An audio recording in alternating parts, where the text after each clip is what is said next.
Jakarta, pusat peredaran keuangan nasional terbanyak, akan membatasi gerak orang berkumpul, yang mana yang paling banyak adalah wilayah ekonomi, pusat belanja mal, perkantoran, pasar, kafe, resto, tempat wisata, PSBB selama 2 minggu ke depan. Ini pasti akan membuat ekonomi mengkerut, tetapi memang kesehatan dan nyawa adalah prioritas. Itu humanitarian action atau tindakan kemanusiaan. Sisi lain, banyak orang yang saat ini melihat COVID masih bercanda-bercanda. Ada yang anggap ini teori konspirasi, bahkan ada yang menganggap bohong.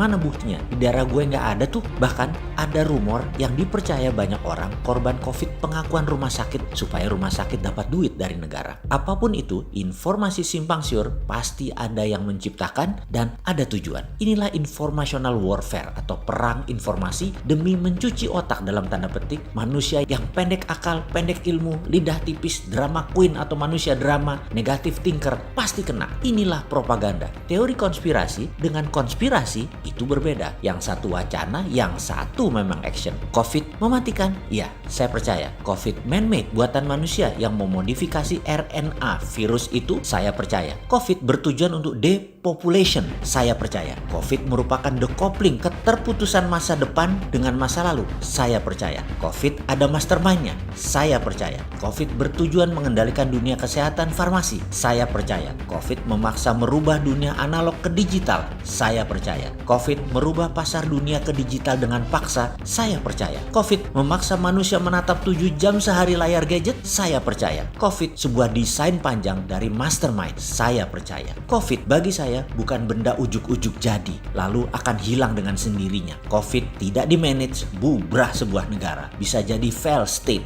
dan sungguh tidak ada metode yang tepat satu dengan yang lainnya di setiap negara, di setiap kebiasaan penduduknya, dan di setiap isi mindset masyarakatnya. Semuanya beda. Beda di Tiongkok, beda di Amerika, beda di Italia, beda di Iran, beda di Vietnam, beda di Taiwan, beda di Singapura. Semua beda, karena itu Indonesia harus menemukan metodenya sendiri. Dan ini sudah 7 bulan sejak diumumkan, kok masih belum nemu-nemu juga sih solusinya. Negara lain banyak yang lebih banyak terpapar manusianya dengan COVID, namun saat ini trennya turun. Sementara Indonesia masih kenceng naiknya, kayak pakai Viagra itu COVID. Jadi bagaimana menyelesaikan COVID sekarang? Kita pernah usulkan bulan April, dan ya kita usulkan lagi. Kita kasih solusi lah negara ini. Kan kita NKRI garis lucu, semua baik, semua indah. Jadi ada baiknya kita melakukan percepatan tes PCR COVID ini, dan mulai dari mana? Dari desa. Gunakan kekuatan Babinsa, dan jika daerah tersebut hijau alias aman, kasih gelang hijau di tangan mereka dan lokalisir daerah tersebut. Begitu hijau, di sana mereka mengerjakan apa seperti keseharian. Jaga perbatasannya aja dengan tim aparat. Tidak perlu semua orang satu-satu dites. Satu RT, satu orang yang dites, dan orang itu adalah orang yang paling sering jalan keluar masuk daerah. Dan ketika mereka aman, perluas daerah hijaunya. Dengan catatan, hanya dari pendatanglah COVID menular.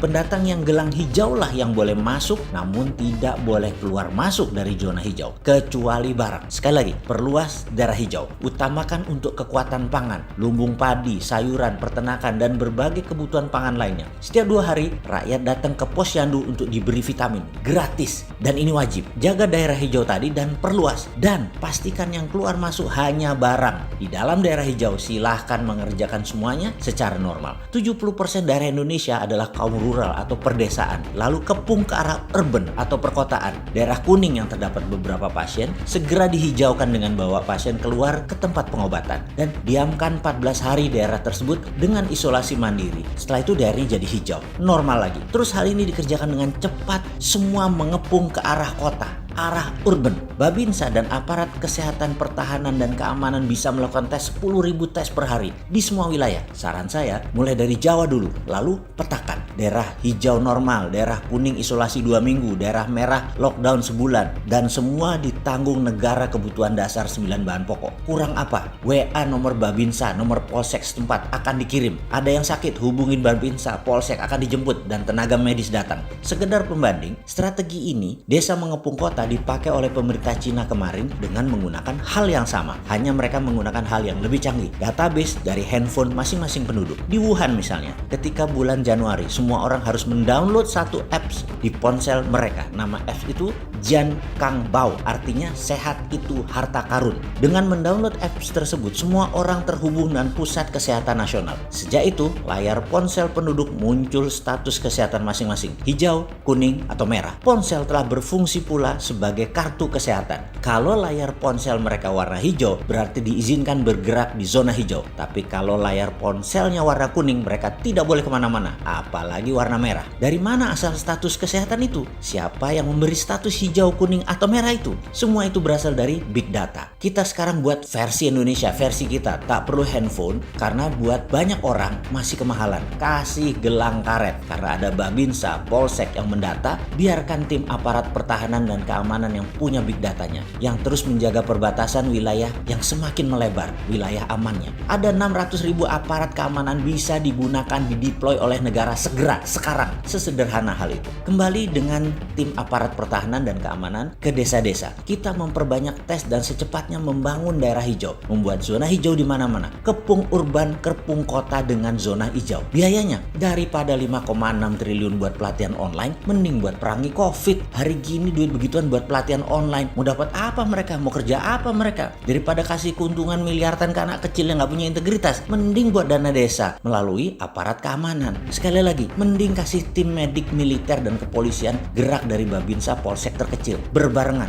Mending buat adakan PCR tes COVID dari desa ke kota. Dengan banyaknya daerah hijau di pedesaan, suplai mata rantai makanan ke kota tidak akan masalah. Bisnis tidak terputus, nggak perlu impor. Kembali ke strategi desa mengepung kota. Kuncinya pakai kaki organik. Babinsa, Polsek, dan jaringan keamanan terkecil lainnya lakukan zoning hijau sebanyak-banyaknya dengan tes COVID dalam 1 bulan ke depan. Saya yakin 80% wilayah Indonesia masih hijau. Di wilayah hijau, kerja normal, jaga perbatasan dengan ketat pakai big data di tangan masing-masing personel keamanan daerah tersebut. Tidak ada crossing man, yang ada hanya crossing barang. Wilayah kuning, PSBB 2 minggu. Wilayah merah, PSBB 1 bulan. Wilayah kuning dan wilayah merah pakai darurat sipil alias polisi yang menjaga. Wilayah hitam, PSBB 2 bulan pakai darurat militer atau tentara. Jadi itulah strategi yang akan Sontoloyo pakai kalau dikasih mandat yang nggak mungkin dikasihkan ya. Ya sudah, tiru aja, nggak usah malu-malu.